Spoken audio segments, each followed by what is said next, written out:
Ethan, yung bayad sa toll na 20 piso, ibalik mo sa akin ngayon din? Narinig mo ako? Mas mag-ingat ka, kundi tatawag ako ngayon at ipapatanggal ka sa kumpanya ng ferry.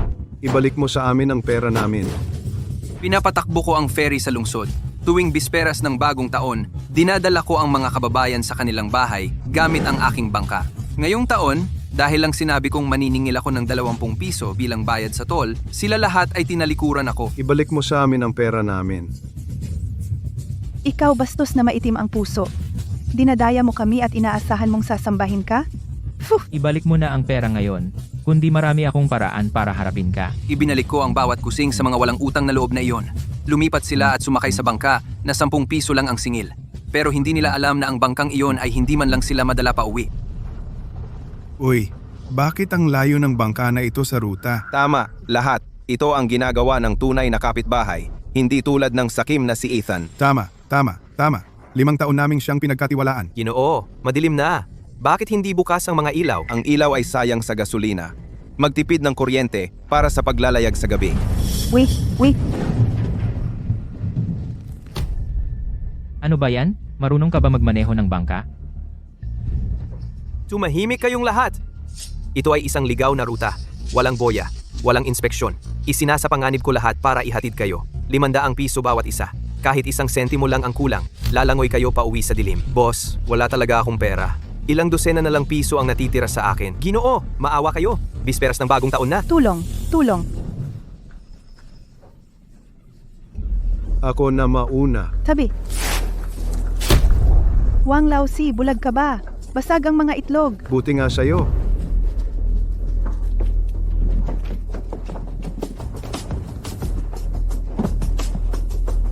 Ethan, alam kong mabuti ang intensyon mo. Bawat taon mo silang hinahatid pa uwi sa iyong bangka. Sinisingil mo lang ang bayad sa toll. Tingnan mo ang mga taong ito. Nag-aaway para sa upuan parang labanan. Kahit isang salamat wala. Clara, lahat tayo taga-iisang baryo. Magkakasama tayo araw-araw. Tama na ang usapan. Sumakay na tayo. Umalis na tayo ng maaga. Makakarating tayo ng maaga sa bahay.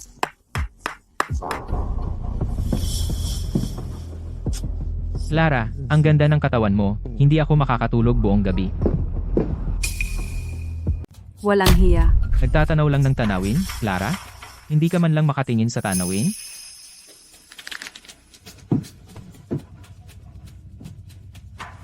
Ang bayad sa toll ngayong taon ay pareho noong nakaraang taon. 20 piso. Lahat. Ihanda na ang pera. Aalis tayo ng maaga para makauwi kayo ng maaga. Aling Walker, 20 piso. Eto, pasensya na sa abala taon-taon. 20 piso.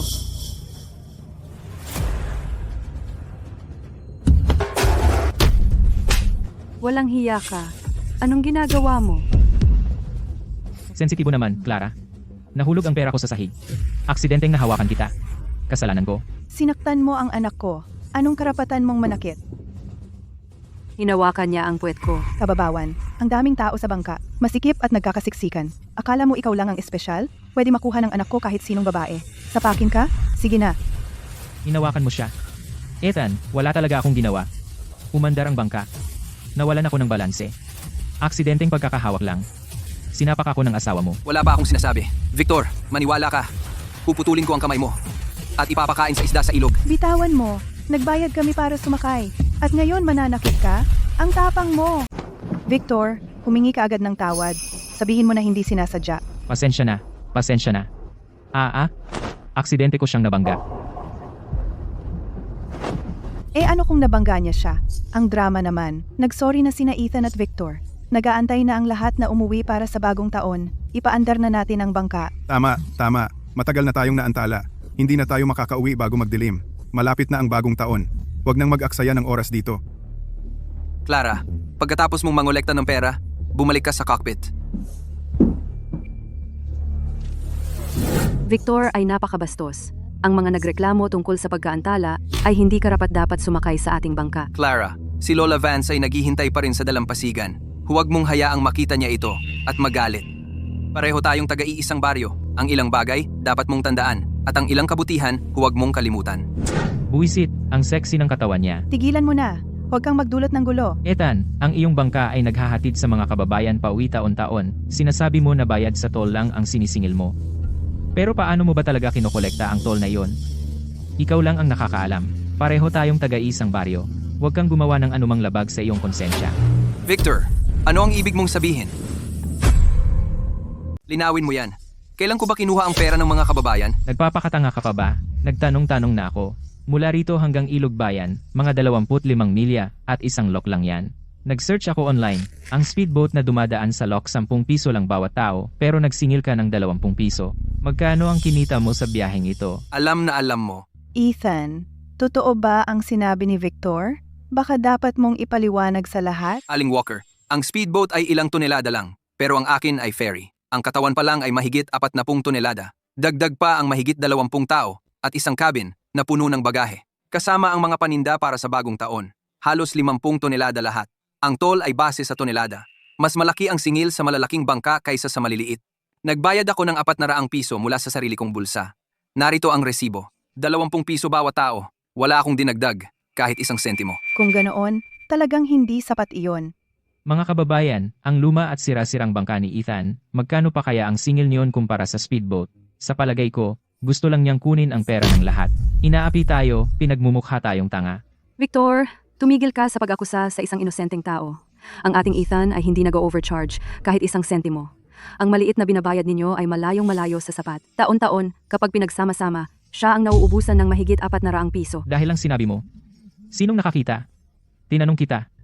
Sinong nakakita? Maaring tama nga si Victor, palagi siyang kumukuha ng pera sa mga kababayan. Ikaw, Victor, dati kang tambay sa nayon, nagnanakaw ng maliliit na bagay at nambubugbog ng mga babae. Sino sa nayon ang hindi mo dinaya? Ngayon, siniraan mo kami ng walang pag-aatubili. Sa tingin mo ba maniniwala ang mga kababayan sa sinasabi mo tungkol kay Ethan? Kalokohan! Ang aming Victor ay isa ng mahusay na empleyado sa pabrika. Hindi tulad mo. Narinig ko may iba't iba kang lalaki. Ikaw. Lahat, tumahimik! Mga tao ng Ilog Bayan, sino man sa inyo ang nag-iisip na kinukuha ko ang pera ninyo at bumaba sa aking bangka? Kung may nag-iisip na dinaya ko kayo, bumaba sa bangka. Ngayon din. Hindi ko kayo pipigilan. Tama siya, hindi ka namin pipigilan. Ethan, 20 piso para sa toll ay magdadala sa atin sa entrance ng baryo. Malayo ang tren at mahal ang ticket. Hindi na kailangan bumaba. Eksakto. Mabagal ang tren at mahirap. Ang paglipat lang ay kalahating araw at hindi ka makakakuha ng tiket kapag bagong taon. Sino ang hindi marunong mag-compute? Sige. Tara, paandarin na natin ang bangka at umuwi na. Naghihintay ang anak ko para maghurno ako ng pie. Mga kababayan, huwag na kayong paloko kay Ethan. Wala kayong idea, di ba? Ang bayad sa lock ay base sa tonelada. Ang malaki niyang bangka at ang maliit na water taxi ay hindi magkapareho ang presyo. Pero sa bawat oras, hinahati niya ang pinakamataas na singil sa inyong lahat. Saan napupunta ang sobrang pera? Doble ang singil niya. Magkano ang inilagay ko? Nasa malaking bangka ang mga resibo. Mas mahal ito kaysa sa maliit na bangka. Kayo na mismo ang tumingin ng mga resibo. Sino ang nakakaalam kung saan niya hinugot yan? Kung ano ang sabihin mo, yun na yun. Inayos ko na para sa lahat. May pribadong bangka na darating. 10 piso lang bawat isa. Dadaan sa ligaw na kanal. Walang bayad sa toll. Kalahati ng presyo nito. Bakit sasakay sa bangka niya? Ang 10 piso ay 2 pakete ng magandang sigarilyo. Si Victor ay napakabait na tao. Eksakto, hindi tulad ng iba na pinipiga ang bawat sentimo mula sa masisipag na kababayan. Ang pag-iipon ng 10 piso ay makakabili sa anak ko ng disenteng guwante. Walang utang na loob na bastos. Hindi ako makapaniwala na lahat ay naniniwala sa kalokohan ni Victor at naniwala lang sa kanya. Wala na ang tiwala sa baryong ito. Uy, teka muna. Ethan, niloloko mo ba kami sa mga toll fees sa mga nakaraang taon? Alam mo na. Dahil kinuha mo yon, hindi ba dapat mong ibalik? Tama si Victor. Magkano ba ang binayad namin sa mga nakaraang taon? Kailangan mong ibalik ang bawat sentimo. Kung hindi, di ito matatapos. Oo, ibalik mo. Ethan, kung hindi mo ibabalik ang pera, di ito matatapos. Sinabi ko na sa inyo, ang mga toll fees ay palaging kinokolekta batay sa tonelada. Nasa akin lahat ng resibo. Resibo? Nasa iyo ba? Pinunit niya ang mga ito. Pinunit ni Victor ang mga resibo. Sinong nakakita? Ethan, sino ang maniniwala kung magkano ang binayad mo? Ethan, ang bangkang ito ay pag-aari ng kumpanya ng ferry, di ba? Ginagamit mo ang pag-aari ng kumpanya para maghatid ng pasahero ng walang pahintulot, laban iyan sa patakaran. Tinawagan ko na ang kumpanya para ireklamo ka. Kung hindi mo ibabalik ang pera, ipapasapak sa akin ang kumpanya na tanggalin ka. Walang utang na loob. Isang oras nang nakalipas. Kung magpapatuloy ito, hindi ako makakauwi sa bisperas ng bagong taon. Hindi ko kayang pabayaan si Clara dahil sa akin. Kalimutan mo na. Magbabayad na lang ako para matapos na ito. Sige. Magkano? Ha? 10,000 dolyar. Wala ni isang sentimo na kulang. 10,000 dolyar? Victor, hindi ako kumuha ng 10,000 piso mula sa inyong mga kababayan sa lahat ng taon na ito. Kaya, umamin ka na kumuha ka ng pera mula sa mga kababayan? Hindi ko kayo dinaya sa pera ninyo. Hindi ko babayaran ng 10,000 piso na iyon. Alam kong hindi mo lang isa sa uli ang pera. Kakatawag ko lang. Iyong Mang Davis. Hayaan si Mang Davis na ayusin ito.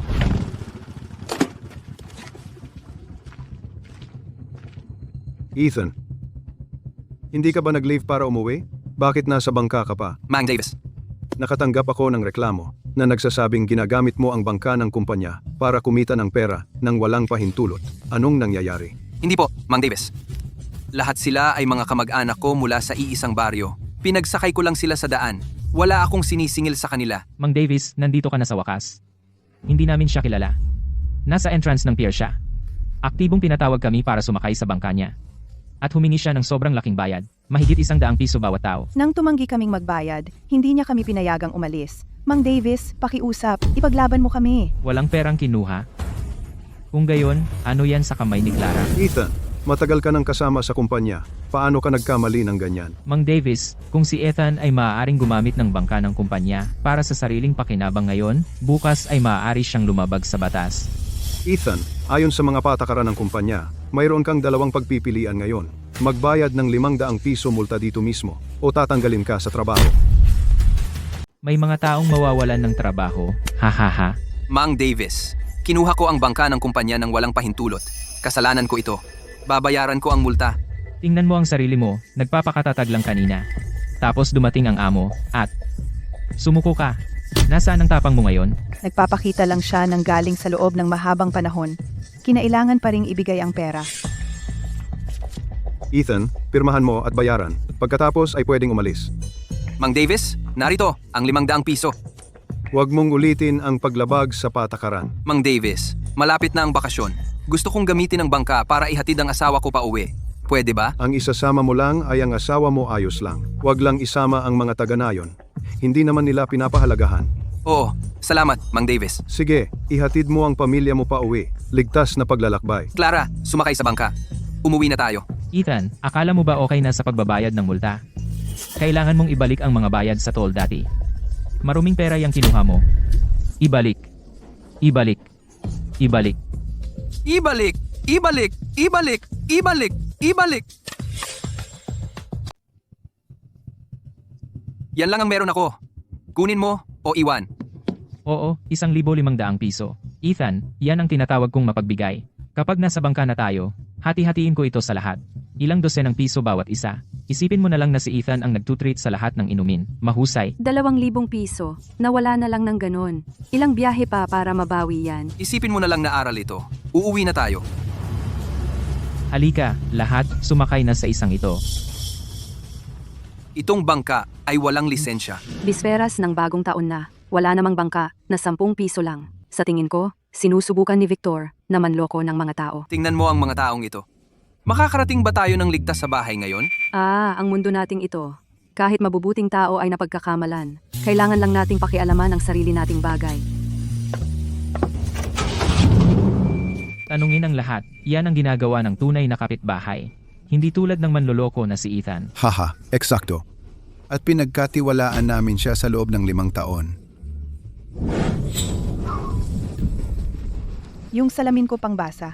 Saan napunta ang salamin ko pangbasa? Ano ginagawa mo? Bakit ka lumiliko? Dumiretso tayo. Tama, kung hindi tayo aalis ngayon, maiiwanan tayo ng hapunan sa pista. Lahat kayo, umupo at tumahimik. Ang pamasahe ngayon ay 500 piso bawat tao. Walang bawas kahit 1 piso o walang aalis. Nagpapanggap kang walang alam, ha? Lahat, dumapa kayo. Ituro kung sino may pera. Doble ang bayad niya, kalahati para sa iba. Ikaw muna. Siya, marami siyang alagang manok. Tiyak na may pera sa kanya. At wala pa silang naipagbili kahit isa. Amo, ginto ang hikaw niya. Pekeng ginto lang, 5 piso. Ang yabang pa rin sa harapan namin, walang hiya. Tumahimik. Sunod. May pera siya, bumili lang ng tricycle para sa pamilya. Hiniram! Hiniram! Magpapakasal ang anak ko. Wala pa akong naipon na 20,000 piso para sa bigay kaya. Mga walang pera. Lumabas na kayo ng bangka. Kapag nakaipon na kayo ng sapat, saka kayo umalis. Wala akong pera. Victor, Kinuha ni Victor ang 1,500 piso mula kay Ethan. Hindi ako. ilabas mo. Huwag mo kaming idamay. Amo? Narito ang 1,500 piso. Iwanan ninyo ang pera at lumayas kayo rito. Amo, ako muna ang ihatid. Lumabas ako sa bisperas ng bagong taon para maghatid ng tao. At 1,500 piso lang ang kinita ko sa inyo. 500 piso bawat isa. Makaipon muna kayo ng 10,000 piso bago kayo magsalita ng ganyan. Sige, dahan-dahan lang. Bababa na kami ng bangka ngayon. Ngayon na, bumaba. Dito kayo lahat at mag-ipon ng pera. Kapag nakaipon na kayo, pwede na kayong sumakay ng bangka at umuwi.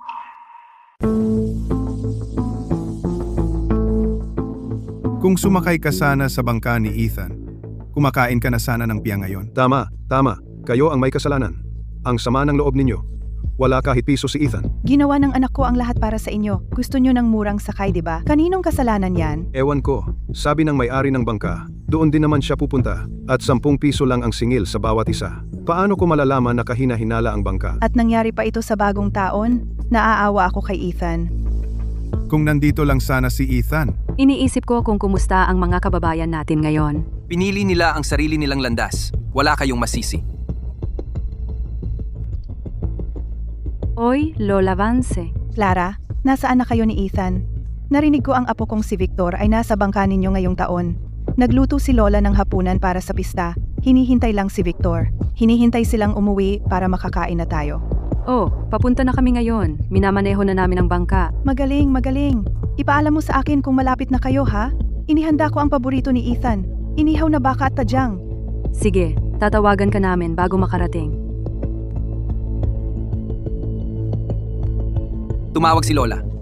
Oo, tungkol kay Victor. Kahit walang hiya siya, si Lola Vance ay laging mabuti sa atin. Mag-isa ang matanda sa bahay na may mesang puno ng pagkain. Hinihintay silang umuwi para sa pista. Ilang taon nang hindi umuuwi si Victor. Si Lola Vance ay umaasa taon-taon na bumalik ang kanyang apo. Ngayong sa wakas ay bumalik na siya? Hindi natin pwedeng biguin si Lola. Gusto mo bang bumalik at sunduin sila? Tawagan ko muna si Victor.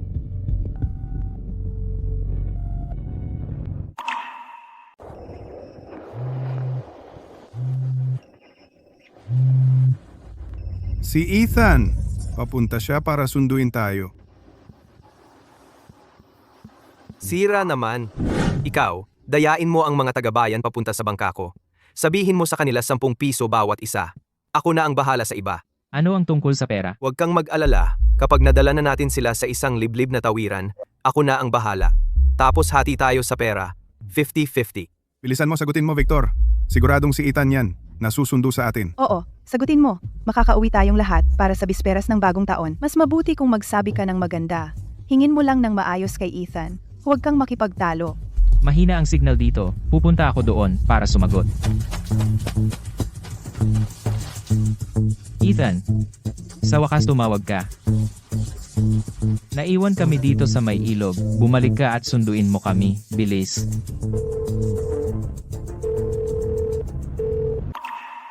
Mahina ba ang signal? Maghintay pa tayo ng kaunti. Sa wakas, sumagot ka na. Tumawag ang lola mo. Ethan, may kapal ka pang tumawag? Ano, gusto mo pang magpatuloy? Niloloko mo ang mga kababayan sa pera nila, ha? Sinasabi ko sa'yo, wala kang pag-asa. Sumakay na ang mga kababayan sa bangka. Ikaw na walang puso, walang hiya, masisira ang reputasyon mo habang buhay. Hindi ka na makapagpakita ng mukha. Oy, Victor. Sinusubukan kong maging mabuti at bumalik para sa kanila. Hindi man lang nila pinapahalagahan. Sige, ayoko na sa kanila. So, ano ang sinabi ni Ethan? Gusto lang niya na magmakaawa kami sa kanya. Sinabi din niya kahit magbayad kami ng 20,000 piso, hindi siya darating para sunduin kami. Itong walang utang na loob. Talagang kakaiba siya. Ano ang gagawin natin? Hindi na tayo makakauwi bago ang bisperas ng bagong taon. Victor, bakit ka nagbaba ng tawag? Sige, wag na kayong maghintay, mga kababayan. Hindi talaga balak ni Ethan na sunduin tayo. Sabi niya kasalanan natin ito. Nararapat lang sa atin na ma-stop dito. Si Ethan ay napakawalang puso, taga-iisang baryo tayo. Paano niya tayo pababayaan na mamatay? Kung alam ko lang na ganyan siya magtampo, hindi na sana namin binanggit si Victor. Hindi ba yan ang bangka ni Ethan? Nakita niya tayo at dumiretso lang siya. Wala kang konsensya, hindi ka tutulong, mamatay ka ng malagim. Tumigil kayo sa pagsigaw. Hindi kayo sasagutin ng mga yan. Mag-ipon kayo ng pera ngayon o dito kayo mag-freeze kasama ko. Tingnan nyo itong abandonadong pantalan. Sino ang tatagal hanggang umaga? Nasaan ang pera ko? Ano? Nagsusugal sa bisperas ng bagong taon? Hehe, babaligtarin ko ang kapalaran ko ngayon. Lolokohin ko sila. Huwag mong kalimutan na padalhan ako ng kalahati.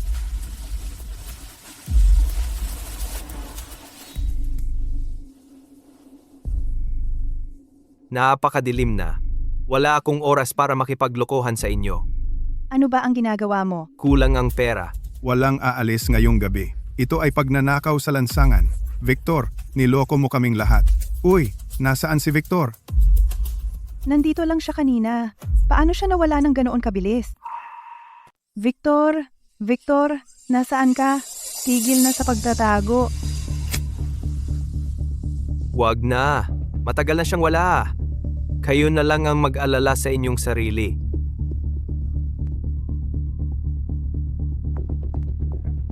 Ethan, hindi ba si Victor iyon? Ano ang ginagawa niya dito? Hindi ba dapat kasama siya ng mga taga-nayon? Dito ka lang. Titingnan ko lang. Nakarating ako sa pantalan. Yung mga tanga, nilalamig pa rin sa tabi ng ilog. Tara, pumunta na tayo sa kasino. Ang galing mo talaga. Wala bang bangkero na si Ethan mula sa inyong nayon? Paano kung bumalik siya para sunduin sila? Sinabi ko sa kanila na iniwan sila ni Ethan para mamatay. Galit na sila kay Ethan ngayon. Hindi nila ako paghihinalaan. Kaya lahat ng ito ay plano ni Victor para sa pera.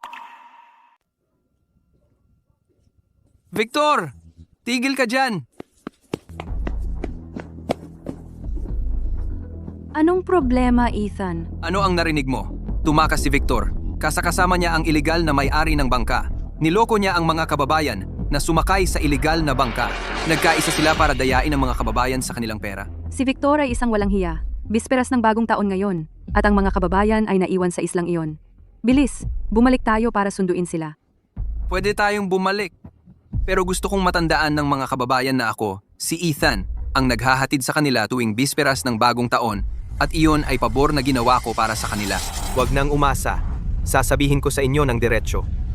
Ibinenta ka na ni Victor sa akin. Maliban kung makakuha ako ng 20,000 piso ngayon, walang aalis. Ibinenta tayo ni Victor. Bastos, kaya pala wala siya kahit saan. Sasamahan ba talaga natin ang bisperas ng bagong taon sa islang ito? Boss, ito lang ang pera ko. Kaunting piso lang. Wala yan. Gusto ko ang bawat sentimo na meron kayo. Ang bisperas ng bagong taon ay tungkol sa kapayapaan at kaligtasan. Ayaw ninyong gumamit ako ng dahas, di ba? Ethan, manonood ka lang ba talaga? Paano kung masaktan sila? Huwag kang mag-alala. Tumawag na ako sa pulis. Paparating na ang pulis. Hintayin lang natin at panoorin ang palabas. Isang dosena kayo. At ito lang ang nakuha nyo? Ang hina ninyo.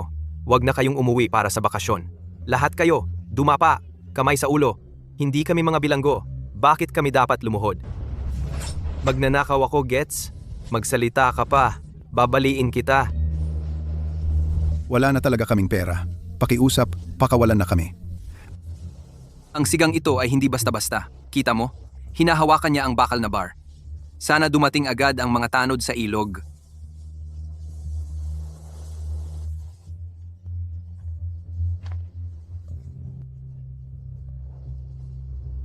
Mga matatandang hangal, Ang mga hikaw mo ay nagkakahalaga ng ilang dosena, di ba? Ginoo, ito lang ang mayroon kami. Ginoo, sapat na ba ito? Sapat na, umalis na tayo. Oo, oo. Ha? Ito ay tunay na pilak na alahas, walang halaga. Mula dito hanggang Ilog Bayan, ilang dosenang milya sa tubig. Ang bangka ko ay nangangailangan ng hindi bababa sa 2 tangke ng diesel. Ang mga basura ninyo ay halos wala ng halaga. Hindi ako si Ethan. Kaya, ano ang gusto ninyong gawin? Walang pera? Umutang kayo, tulad ng online loans. May mga telepono kayo, di ba? Bilisan ninyo at kumuha ng mga loan? Hindi ka pwedeng umutang sa online lenders, napakataas ng interes. Wala kang choice kundi umutang. Umutang o mamatay. Itong may-ari ng bangka ay itinutulak sila sa sukdulan. Darating na ang enforcement team anumang oras. Ito ay tahasang pananakot. Inihahatid niya tayo sa kamatayan. Kung sumakay lang sana kami ng maayos sa bangka ni Ethan, hindi sana tayo napunta sa ganitong sitwasyon. Mabait na hinatid tayo ni Ethan pa uwi. Gas lang ang sinisingil. Isinumbong pa natin siya at mali-maling paratang. Sarili nating gawa ito, Karma. Uli na para magsisi. Ano na lang ang silbi ng pag-alam na nagkamali ka ngayon? Bilisan mo at kunin mo ang putang online loan na iyan. Tigilan mo ang pag-aatubili. Kung magpapatuloy ka sa pagpapaantala, sasampalin kita. Patayin mo ako kung gusto mo. Hindi pa rin ako uutang. Uutang ka ba o hindi? Gago? Hindi ako uutang. Ano ang gagawin mo? So, may taong hindi takot mamatay, ha? Sige, ibibigay ko ang gusto mo. Pulis. Tumigil. Ibitaw ang hawak mo.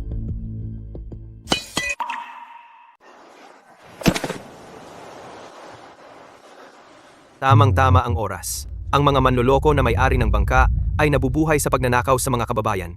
Kahit ibigay mo sa kanya lahat ng pera mo, hindi kanya talaga iuuwi. Dapat mong pasalamatan ang tumawag sa pulis. Kung hindi dahil sa kanya, malamang mas matindi pa ang nangyari sa iyo ngayon. Sino ang tumawag sa pulis? Sobrang nagpapasalamat kami sa kanya. Oo, sino kaya? Lumabas ka para pasalamatan ka namin? Ako iyon. Ginoong Smith, salamat sa inyong napapanahong tawag. Iyan ay isang gawa ng katapangan. Iniligtas mo ang buong bangka. Sisiguraduhin naming makikilala kayo para dito. Ito ang pinakamaliit na magagawa ko para sa aking mga kapitbahay. Hindi ko kayang panoorin lang na sila'y maloko. Mga kababayan, dapat talaga kayong magpasalamat sa taong nagligtas sa inyo.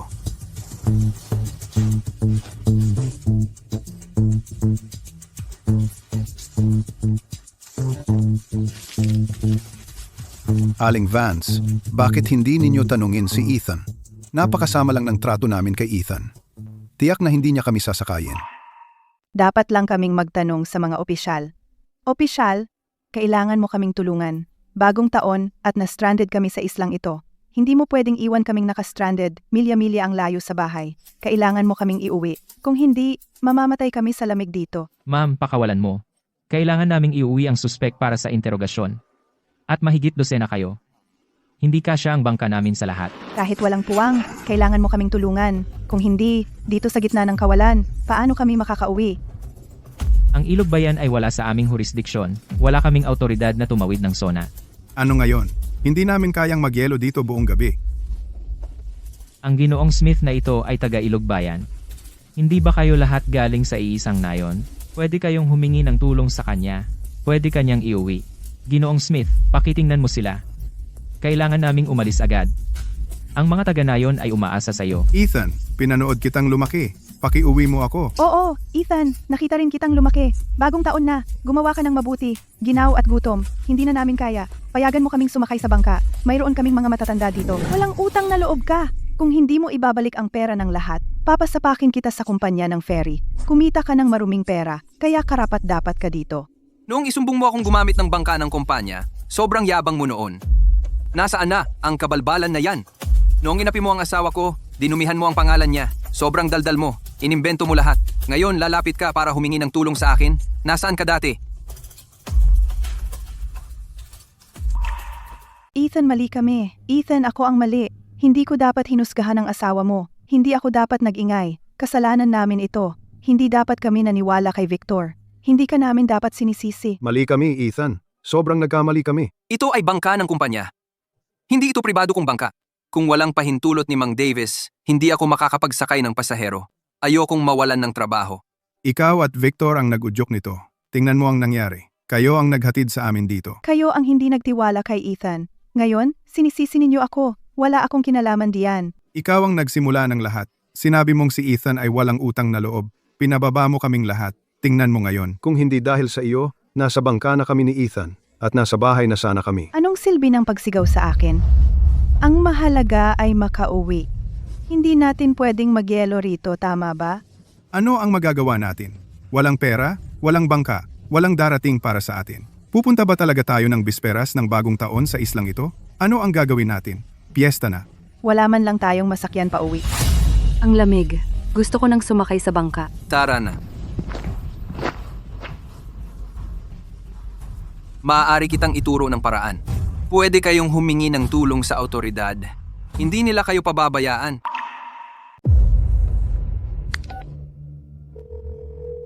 Kumusta? Ito ba ang Maritime Rescue?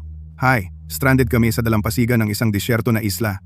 Pwede ba kayong magpadala ng bangka para kunin kami? Natanggap namin ang tawag ninyo. Magpapadala kami agad ng bangka. May ipapadala kaming tao sa lalong madaling panahon. Mangyaring maghintay. Kukumpirmahin namin ang inyong lokasyon. Sabi nila magpapadala sila ng bangka para sa atin. Sasalba tayo. Pwede na tayong umuwi. Sa wakas, uuwi na tayo. Mahal ko ang mga autoridad. Kailan ba talaga sila darating?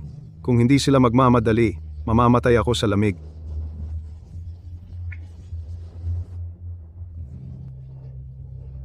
Kumusta? Uy, ang tagal na naming naghihintay. Kailan ba darating ang bangka? Pasensya na talaga. Bisperas ng bagong taon at kulang kami ng tauhan, kaya aabutin ng kahit man lang bukas bago namin kayo marating. Magpainit kayo, okay? Tiyaga lang. Magpainit kayo ha? Maging matiyaga, pakiusap. Kailangan naming maghintay hanggang bukas? Paano kami makakaligtas sa gabi? Hindi ako dapat nagloko ng ganyan. Ngayon wala na tayong mapagpainitan. Ang sama ng panahon na to. Kung magtatagal pa, maninigas ako sa lamig. Sobrang nagsisisi ako na sumali sa gulo. Mga kababayan, makinig kayo. Pwede akong makipag-usap kay Ethan para sa lahat.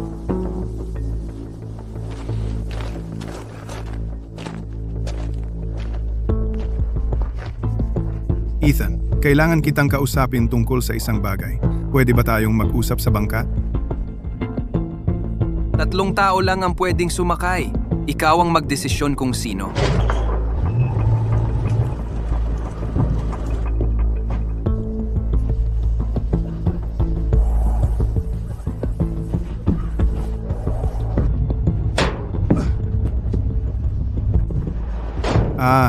Maganda at mainit.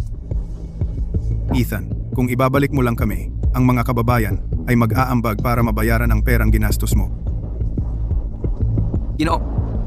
Ayaw ko ng pera. Ang orihinal na pamasahe ay bayad na. Bawiin mo na lang. Ethan, alam namin kami, hindi namin tayo isimbong ng sama dahil sa kayo kang barangay. Ihigit mo ipauwi para sa bangka taon.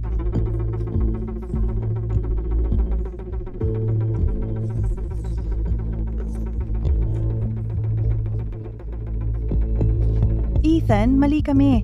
Hindi na kami basta-basta gagawa ng gulo. Hindi ka na namin gagawa ng masama. Mahabag ka naman. Noong isinumbong ninyo ako at inapi ang asawa ko, bakit hindi kayo naawa? Bawiin ninyo ang pera ninyo. Wala akong interes sa bayad ninyo. Gusto ko ng taimtim na paghingi ng tawad mula sa mga nagkasala. Ethan, alam mo na sina Aling Vance at Aling Walker ay pinapahalagahan ang kanilang dangal. Matatanda na sila, kaya hindi nila magawang humingi ng tawad. Pwede bang magpabukod tangi ka?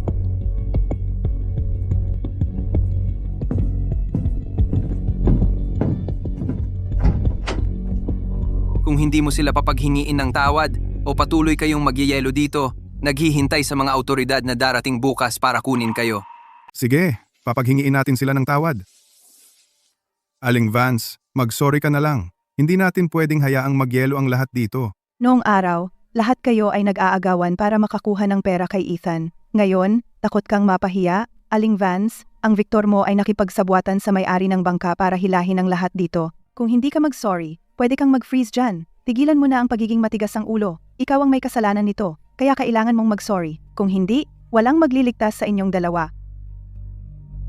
Sige, mag-sorry ako. Sabihin mo na, tigilan ang pag-aatubili. Kayong dalawa ang nagumpisa ng gulo at pinagdusa ninyo ang lahat. Ngayon, mag-sorry kayo kay Clara. Ngayon na.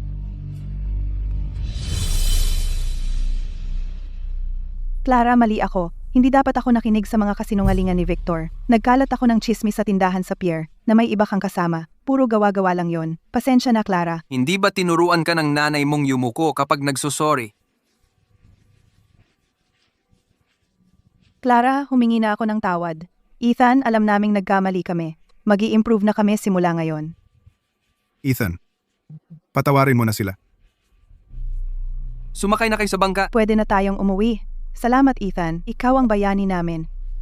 Lahat ay nakasakay na, pero kailangan ko munang linawin ang isang bagay. Ang bangka ay pag-aari ng kumpanya. Hindi ko na kayang makipagsapalaran pa. At tungkol naman sa gasolina at bayad sa toll sa daan, at anumang iba pang gastos na lalabas, hatiin ninyo sa inyong sarili. Tama lang yan. Kung handa si Ethan na iligtas tayo, dapat tayong magbayad. Noong una, sumakay kami sa bangka mo ng libre at hindi kami nagpapasalamat. Mga hangal talaga kami. Kung makauwi lang tayo para sa bagong taon, ang maliit na halagang ito ay walang saysay. Patas ang presyo. Kukunin namin yan. Yun lang ang hinihiling ko. May mga resibo ako para sa lahat ng aking gastos. Hahatiin ninyo ito ng pantay-pantay. Kung may ayaw mag-ambag, mangyaring bumaba ng bangka. Si. Noong una, binigyan ko sila ng libreng sakay at nagreklamo at nagsumbong pa sila sa akin. Ngayon, pinapasakay ko lang sila sa bangka at nagpapakita sila ng labis na pasasalamat. Nakakatawa, di ba? Nagbayad na ako sa lahat para sa dati. Para sa biyaheng ito, kalkulahin natin sa presyo ng merkado. Ang gasolina ay 800 piso. Narito ang resibo mula sa gasolinahan. Siyempre. Ito ang pinakamaliit na magagawa natin. Dadaan tayo sa 2 lock mamaya. Ang bayad sa toll ay 320 piso lahat. Hahatiin natin ang bayad na ito bawat tao. 20 piso bawat isa. Ang biyaheng ito ay ituturing na overtime para sa akin. Ayon sa patakaran ng kumpanya, 100 piso kada oras. Ang round trip ay 8 oras. 800 piso. Dagdag ang gasolina, iyan ay 1,920 piso sa kabuuan. Kaya sa kabuuan, 1,920 piso? Medyo mahal yan. Mahal? Hindi naman. Nagkasala tayo kay Ethan. Ang paggamit ng bangka ng kumpanya para sa personal na gamit ay nagdulot sa kanya ng multa at kahihiyan. Ang halagang ito ay hindi man lang bahagi ng utang natin sa kanya. Tama. Niloko tayo ng itim na bangka ng libo-libong dolyar. Wala tayong magawa. Iniligtas tayo ni Ethan. Wala yan. Sige, bayad na. Huwag nang magdalawang isip. Ang tanga ko. Pasensya na. Ethan, dapat akong magbayad. Ethan, bilangin mo yan. Dati, ako ang nagbabayad mula sa sarili kong bulsa, pero nagrereklamo pa rin sila. Ngayon may malinaw na presyo na tayo. At ngayon may nagsasalita para sa akin. Si Ethan ay naging tapat sa presyo sa buong biyahe. Ipinakita niya sa amin ang bawat resibo. Kung hindi dahil doon, hindi ko malalaman kung magkano talaga ang gastos sa isang biyahe. Si Ethan ay madalas nagbabayad mula sa kanyang bulsa para sa atin. Ang tatanga natin. Pinaniwalaan natin ang chismis na si Ethan ay nagnanakaw ng bayad sa toll. Inireport pa namin siya dahil sa paggamit ng ferry para sa personal na bagay. Ang bulag natin. Maling-mali ang ginawa natin sa isang mabuting tao. May tindahan sa pantalan sa unahan. Pwede kayong bumaba at mag-stretch. Kumuha ng pagkain. Matagal na tayong naglalakbay. Malamang hindi pa kumakain si Ethan. Pupunta ako sa tindahan para kumuha ng pagkain at tubig. Sasama ako sa iyo. Hindi na kailangan. May dala kaming sariling pagkain. Kakain lang kami ng mabilis. Halika, ang lamig. Nilalamig kami sa labas ng kalahating gabi. Iniligtas mo ang mga buhay namin. Walang anuman ang pagkain. Sa wakas natauhan na ang lahat. Sa wakas ay pinahahalagahan ka na nila. Sa loob ng maraming taon, gaano man ako naapi. Hindi ako sumuko sa paghahatid sa mga kababayan pa uwi. Ngayon, napagtanto ko na sulit pala ang lahat. Lumalabas, kung tinatrato mo ang mga tao ng may katapatan, darating ang araw na maiintindihan at maaalala ka. Victor, sa wakas, bumalik ka na. Ethan, saan mo dinala si Victor? Bakit wala si Victor sa bangka? Nasa likod ang kapatid mo. Darating siya rito agad. Kalokohan. Tinawagan ko si Victor pero diretso sa voicemail. Iniwan mo siya sa kalagitnaan, di ba? Leo, makinig ka sa akin. Ayoko nang marinig, Ethan. Kung hindi mo siya ibibigay ngayon, sisirain ko ang bangka mo.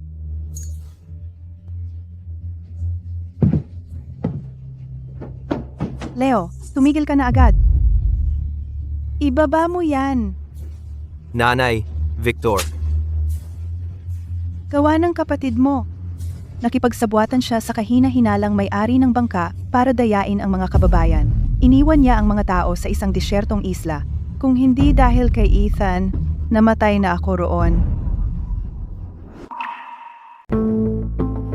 Nanay, anong tungkol kay Victor?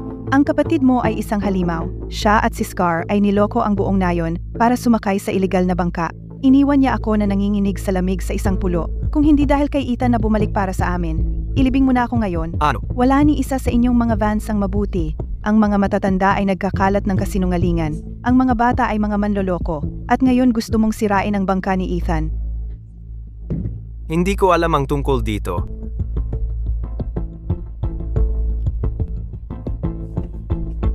Sige, hindi alam ni Leo. Huwag mo siyang pahirapan.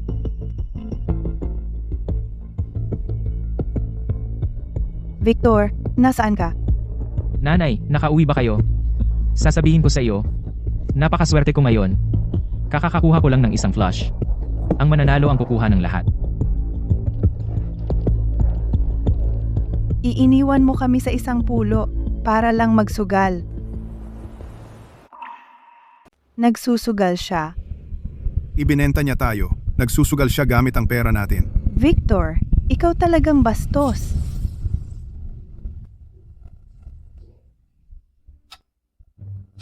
Aling Vance, inamin ng anak mo mismo. Narinig ito ng lahat. Nasaan ang kasino na iyon? Ang abandonadong bodega sa Bridge End Lane. Binanggit niya ang lugar na iyon dati. Pulis ba ito? Gusto kong mag-ulat ng krimen. May iligal na sugalan sa abandonadong bodega sa Bridge End Lane. Isa sa kanila si Victor Vance. Pinaghihinalaan siyang nakikipagsabuatan sa isang iligal na operator ng bangka upang magnakaw. Mahigit 100 ang taga-nayon sa pantalan ng mga saksi. Oo, sasaksi ako. Sasaksi rin ako. Sasaksi ako, talaga. Itong walang pusong hayop.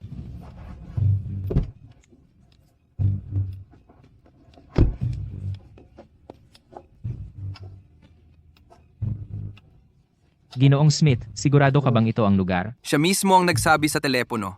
Ang abandonadong bodega sa Bridge End Lane.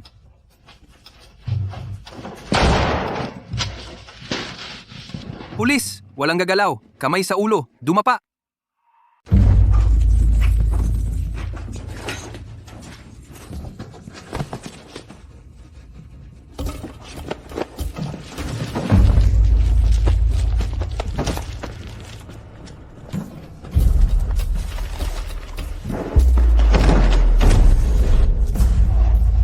Tumigil ka dyan. Wow, opisyal, hindi to kung ano ang iniisip mo. Lahat ito ay hindi pagkakaintindihan. Ethan, ikaw pala, ikaw ang tumawag ng mga pulis. Tingnan mo, Ethan, anong ginagawa mo? Naglalaro lang ako ng baraha, kasama ang mga kaibigan. Ano naman ang malaking bagay? Kailangan mo talagang tumawag ng mga pulis? Inaamin ko na nagtalo kami sa bangka, kaya may sama ka ng loob. Hindi ba tayo taga-iisang barangay? Hindi ba pwedeng pag-usapan na lang natin to sa barangay? Kailangan mo bang isama ang mga pulis? Tingnan mo, alam kong iniisip mo na dinaya ko ang mga kababayan. Pero hindi ko naman nilagyan ng kutsilyo sa leeg ng kahit sino. Ang mga kababayan mismo ay gustong makatipid ng 10 piso. Sinusubukan ko lang tumulong sa pagrekomenda ng mas murang bangka. Sino ba ang may alam na magkakagulo si Scar? Biktima rin ako, alam mo ba? Hindi mo hinahabol si Scar. Ako ang hinahabol mo. Teka, ang pagrekomenda ng bangka ay hindi malaking bagay. Wala akong pinatay o sinunog. Ethan, hindi mo kailangang gawin ang lahat ng ito. Iyon lang ang bayad sa toll sa bangka na pinag-awayan natin. Ang liit mo naman. Victor, tapos ka na? Ano? May mali ba akong sinabi? Nahuli na si Scar. Inamin na niya ang lahat. Kung paano mo siya nakilala, kung paano kayo nagplano, Kung paano ninyo hinati ang pera, kung paano mo niloko ang mga tao para sumakay sa bangka, nasa record na lahat. Narito ang lahat ng chat at transfer records mo.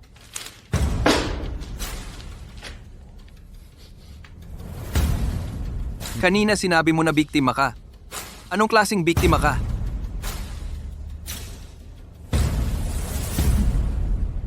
Ethan, tingnan mo, inaamin kong kilala ko si Scar. Pero gusto ko lang kumita ng pera. Sino ba ang ayaw ng dagdag na pera? Gaano kalaki ang kasalanan noon? Pwede kang magsabi sa mga pulis para sa akin. Talagang hindi naman malaking bagay. Ang nanay mo ay na-stranded sa islang iyan, nanginginig sa lamig ng kalahating gabi. Muntik na siyang mamatay.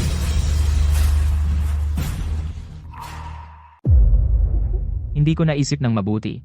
Akala ko kukunin ni Scar ang pera at ibabalik sila. Ano ang ginawa mo sa pera? Kinuha mo ang pinaghirapang pera ng mga kababayan at dumiretso sa kasino. Habang nanginginig sa lamig ang nanay mo sa isla na iyon, nag-flush ka.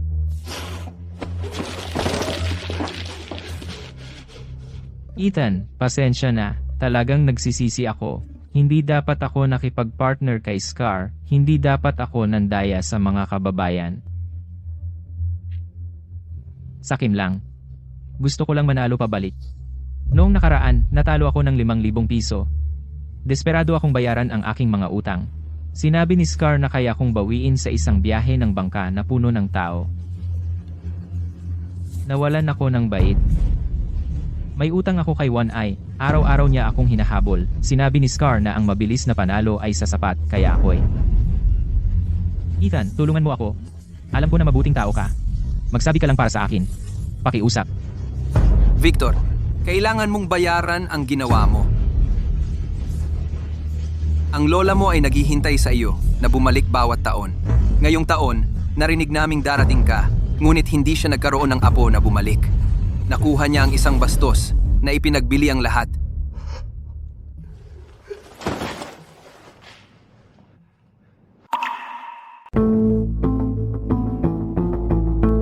Opisyal, handa na ba ang lahat ng ebidensya? Nandito lahat. Huli sa akto. Mga tala ng chat, mga tala ng paglilipat, mga pahayag ng saksi. Lahat ng ito. Saka ako mauuna ng bumalik sa baryo. Ang mga kababayan ay naghihintay na makauwi para sa hapunan ng pista.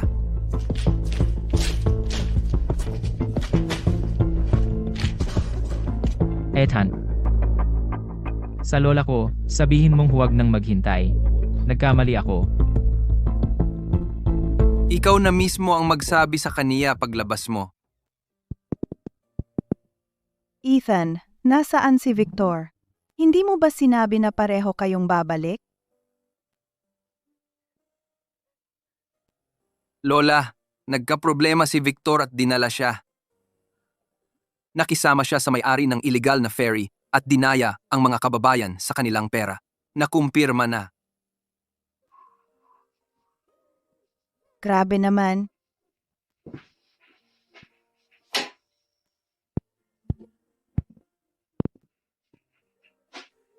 Lola, huwag kang umiyak. Ngayong taon, sasamahan kita sa hapunan ng pista. Ethan, Clara, pasensya na sa inyo. Sa bangka, pinagsalitaan ko si Clara. Sinunod ko si Victor para isumbong si Ethan. Paano ko nagawa iyon? Nawala ako sa sarili ko. Pinaniwalaan ko ang lahat ng sinabi ng anak ko. Aling Vance, nakaraan na iyon. Kain na tayo. Hindi pa tapos. Kasalanan ko ang naging pag-uugali ni Victor. Sobra ko siyang pinalaki. Ilang taon na siyang naglalagalag. Nang bumalik siya, dapat ay pinigilan ko siya. Kung alam mong mali ka, baguhin mo. Bata pa si Leo. Ikaw ang kanyang ina. Mula ngayon, tumutok ka sa nakababata. Huwag mong palakihin ng sobra ang isa pa. Lola Vance, Aling Vance, Leo, noong mga nakaraang bisperas ng bagong taon, sina Clara at ako lang. Ngayong taon, mas masaya dahil marami tayo. Itataas ko ang basong ito para sa lahat. Iwanan na natin ang nakaraan. Ang bisperas ng bagong taon na ito ay magulo buong araw. Ngunit sa huli, nagawa kong ibalik ang lahat ng ligtas. Ang ilang bagay ay tapos na at wala na. Ang ilang tao ay umalis at iyon na. Ang ilog na ito ay nandito pa rin. Ang bangka ay nandito pa rin. Ang buhay ay nagpapatuloy.